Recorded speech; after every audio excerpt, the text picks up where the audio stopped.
আমি যখন ছোট ছিলাম তখন একটা সময় খুব শখ ছিল ফ্যাশন ডিজাইনার হব। এই জন্যে খাতার মধ্যে নানা রকম ড্রেসের ছবি আঁকা, সেটা রং করা, সবাইকে দেখানো, একটা আলাদাই অনুভূতি ছিল।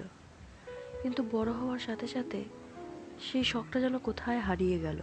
কিন্তু মনে মনে আমি ভেবে রেখেছিলাম যে একদিন একটা ড্রেস বানাবই। আজকে আমার সেই ছোট্টবেলার শখটা পূরণ করেছি, যেটা তোমরা এই ভিডিওর মাধ্যমে দেখতে পাবে। এতক্ষণে তোমরা নিশ্চয়ই বুঝতে পেরে গেছো যে আমি কী বানাচ্ছি, কিন্তু কাদের জন্য বানাচ্ছি সেটা জানার জন্য তো পুরো ভিডিও দেখতে হবে, তাই না? ইনি হচ্ছেন আমাদের নারায়ণ ঠাকুর। এনার জন্যেই জামাটা বানানো। নিজের হাতে তৈরি করা জামা নিজের হাতে পরিয়ে দেওয়ার যে অনুভূতিটা, সেটা সত্যিই বোঝানো যায় না। জামাটা পরাতে গিয়ে আমি তো কেঁদেই ফেলেছিলাম। কিন্তু ভাবলাম নারায়ণ ঠাকুরের একা কেন, লক্ষ্মী ঠাকুরও বানানো যাক, তাই দুজনের জন্যই বানিয়ে